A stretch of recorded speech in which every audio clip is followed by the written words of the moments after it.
was to celebrate the first connection point of the regional ring design between Virginia Beach and Norfolk. To plan, design, and build an interconnected fiber ring demonstrates our ability as a region to work together to produce results that benefit not only our residents, but brands all of our cities, individually, but more importantly, as a smart region. Our region is like any other region. We compete with other regions in the country. And having all of the cities participating in this very important project gives us strength and gives us the opportunity to be a stronger competitor in the national market and the international market. As the region grows, we have a need for more educated individuals. We're hoping that by creating this ring, we could create more training programs and have the higher eds actually develop programs within the technology aspect of it to stop our brain drain. Let's keep our college students over here. We have always been a very strong, traditional residential liberal arts college. We're located in a wonderful community that has resources within 30 minutes of our campus. What this will enable us to do is bring us resources from throughout the world in an efficient, cost-effective, and fast way. If we can attract a new industry to this region, it benefits everybody. If a company moves into the city of Chesapeake, some people might live in Virginia Beach, some people might live in Norfolk. We all benefit, and that's what this is about, is mutual benefit.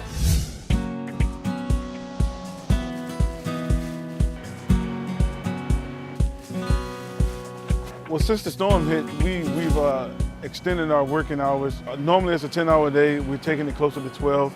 The volume is such that we haven't even come close to even finishing Tuesday's route, which is at this time approximately about 50% complete.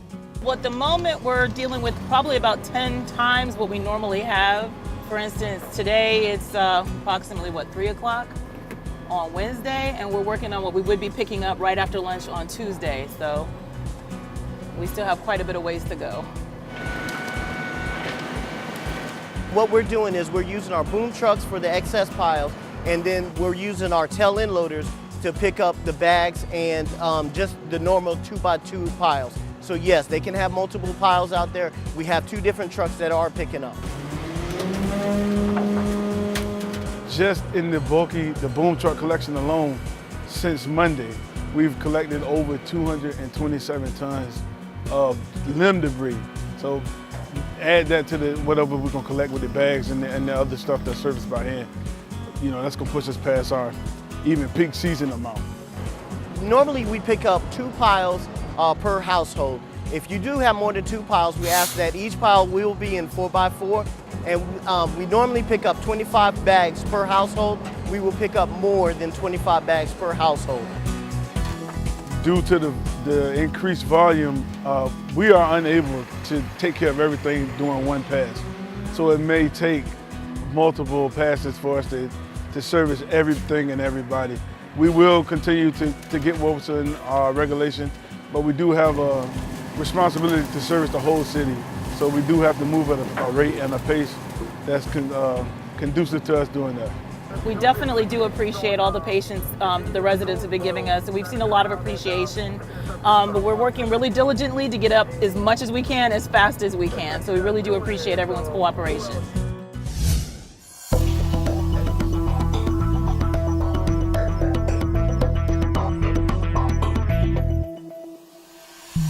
This project here in Virginia Beach started for me about 5 years ago, and it's taken a very continuously positive and fun path to go down, but to finally be to the point that the theater is ready to open, it's really exciting and it's really fun. We are so privileged that Mike Zeiders and his family have brought this treasure to Virginia Beach. He came to the city and had this vision of a place, a venue that really serves as an incubator for emerging artists. And this is the kind of thing that as a creator, as a performer, as a writer myself, you dream about getting a space where somebody says, here, make something.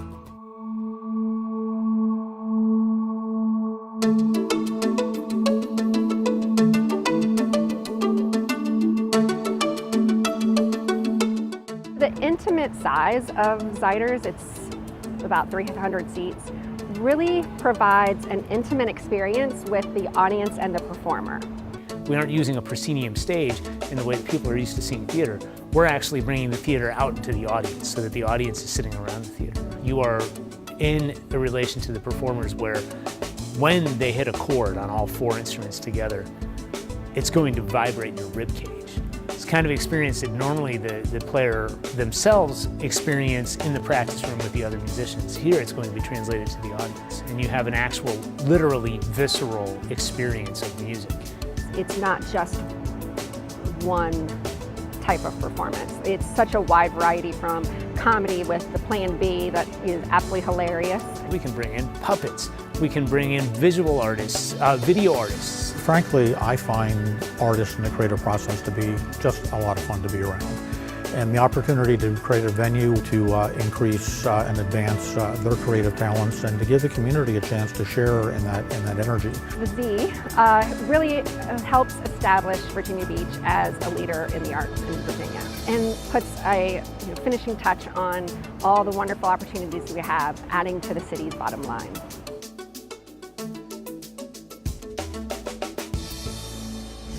I met Felix about 4 years ago at Williams Farm. I was working in the aquatic unit there. He's a pretty friendly, charismatic guy. I wasn't a lazy guy, never was, especially in the military. When I got out of the military, I started working. I couldn't sit still. I built restaurants all over the United States for 25 years. I ended up stepping on a sheetrock screw. That's how I lost the first limb.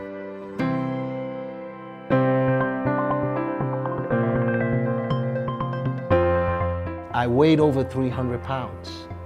I started really paying attention to my body, what I needed to do to get myself right. So I started working out. I started going to the gym, working out, going to the rec centers. I was going to pretty much all of them. When I went to Williams Farm, that's where I met Miss Brittany Waltz. He had started coming to the rec center to use the track upstairs. And then she introduced me to the pool. And so he started coming down to the pool and started getting in the pool and getting in the water. And he said that's what he really wanted to do, was to be in the pool and start swimming.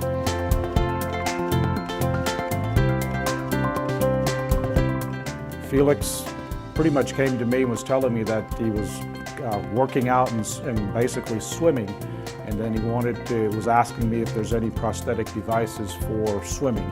Finally, they approved my swimming legs, which you see today. I finally got them.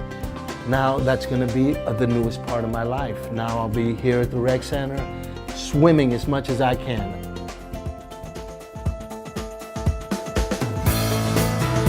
These gyms are unbelievable. Every gym that they have has something different to offer you.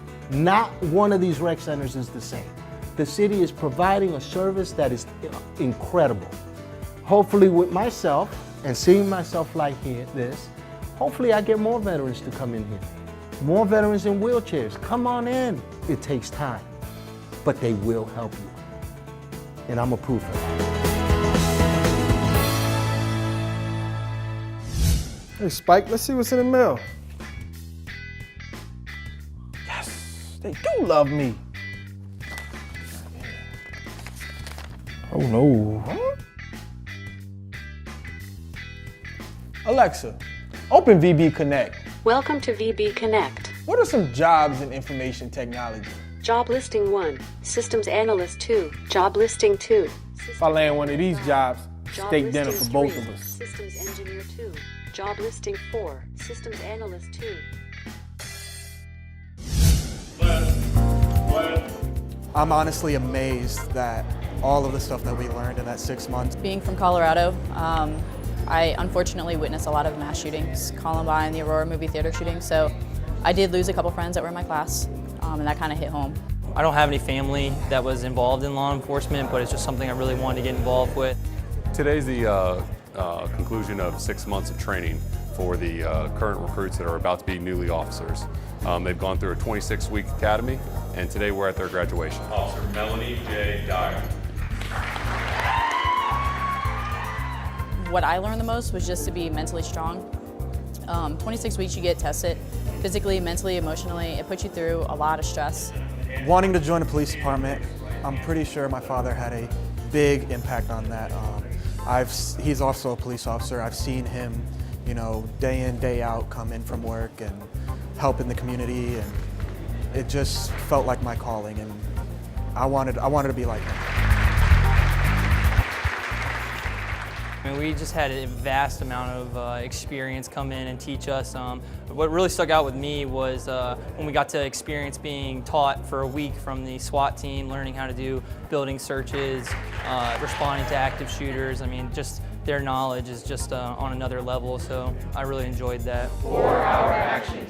Captain J. Ellis. The Academy always has ups and downs.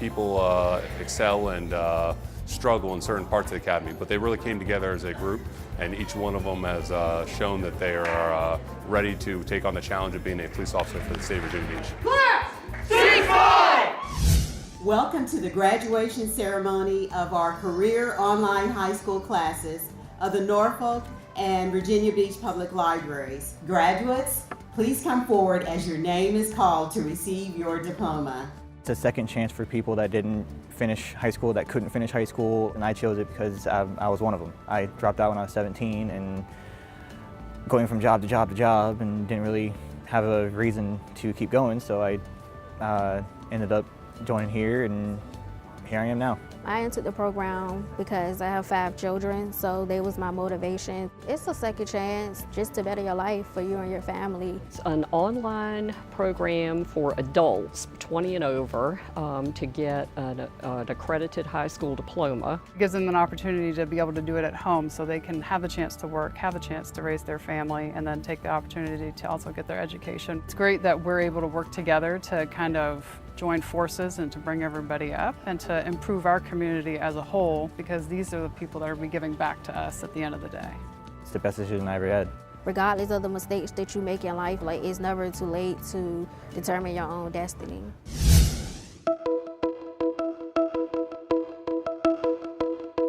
Today is such a great day. We celebrate the expansion of the Old Dominion University School of Nursing and the establishment of a telehealth training center at Virginia Beach. The #1 challenge, if we're going to drive our economy, is to be able to train our workforce, and that is why I am so excited to be here today. There was an opportunity and a need for the university to have a presence in Virginia Beach related to the Virginia Beach Bio Initiative. In the last 5 to 10 years, nursing education has changed. A lot of the training now occurs in clinical simulation facilities within the schools. And in order to do that, we needed more space to set up hospital rooms, operating rooms, nurseries and things like that to be able to better train our students for when they do go into the hospital for direct patient care. Our interest is very strong in bringing all types of medical facilities and or services to this corridor, and this is just another step in that direction. They're working with high-fidelity mannequins to learn how to assess patients. We also have a neonatal intensive care unit and a mother-baby unit. Noelle, our birthing mother, actually births a baby. And then we have our general skills lab where students learn basic procedures like how to change a dressing. All total, we've got now over 6,000 square feet of clinical simulation space. We know that healthcare, there's a lot of future jobs in that area, so being able to train individuals for the 21st century workforce is just very important, and so this is a great way to accomplish that mission. It's very important for citizens to know the history of their city and the fact that this city has played a pivotal role in very important conflicts. The project itself was to have a historical marker placed in remembrance of Camp Ashby and its POWs. The fact that we held German POWs here in Virginia Beach is really something that very few people know. They assisted in our economy a great deal. We allowed them to work. They received pay for that work. We actually provided them with sports fields, medical care too, education system, religious services.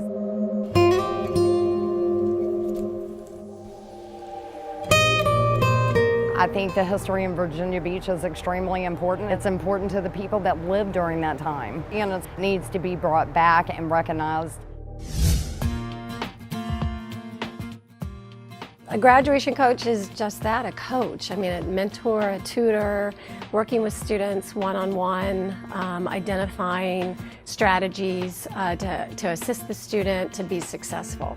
We really focus on grades, attendance, if they need an SOL, if they need a certification for graduation. Sometimes students just may need some tutoring in a particular subject.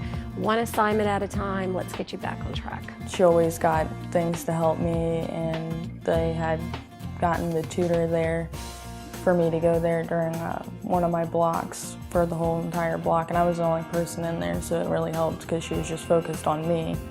In a way, like, she kind of felt like a mom to me. She's definitely like a loving and caring person, and she always reaches out to people. Even if like they don't reach out to her, like, she'll just keep trying. Like, I've seen it, and I'm glad when she reached out to me.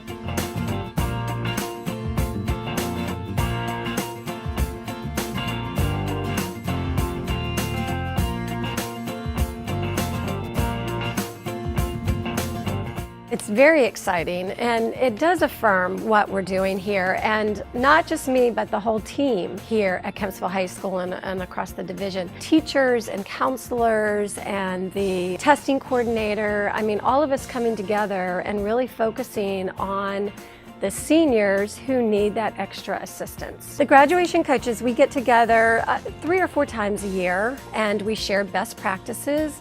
We share what we're doing in our individual schools, because every graduation coach may do things a little differently at their school, you know, depending on what their needs are. And we want to continue to increase the graduation rate. I mean, let's face it, we would love to have 100%, you know, and we can get there with these extra resources that we have. Amanda Lee Cagle.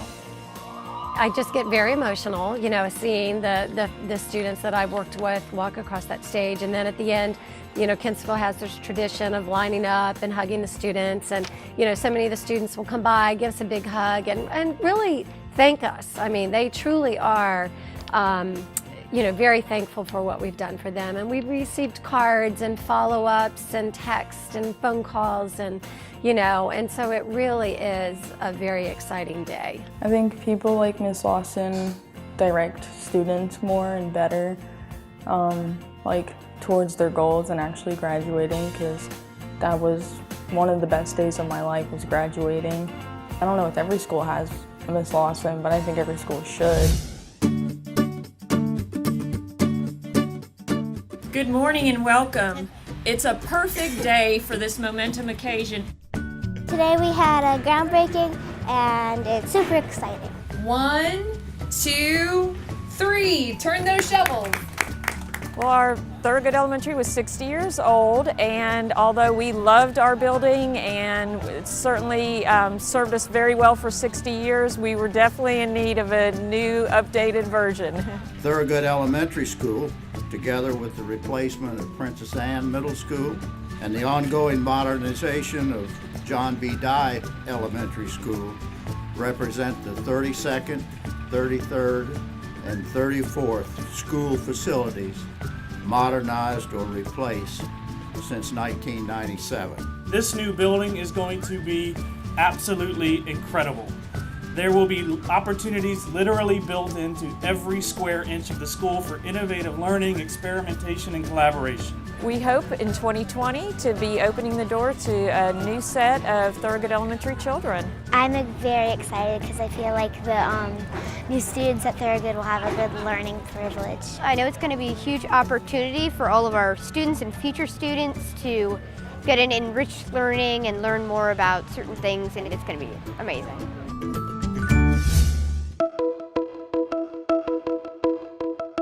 What a pleasure it is to be here with you all this morning as we break ground together on this new piece of history here in our Princess Anne community. 1, 2, 3. One of the City Council's highest priorities is to have world-class schools and educational programs. So we're excited about this new Princess Anne Middle School building and what this $78 million project will mean to our residents. We are not just standing in front of an empty lot today. We are standing in front of a place that is going to make learning exciting for students. The building itself is going to be an incredible sight to behold, with opportunities literally built into every room and every corner of this building for innovative learning, experimentation, and collaboration. Our students and our community could not be more supportive. The move has been, the transition's been seamless, and learning has continued without a doubt. But the students are definitely anxious to get into their new facility. In 2021, we're going to be in this new school, and I'm super excited. It's going to be brand new, fresh, with new technology.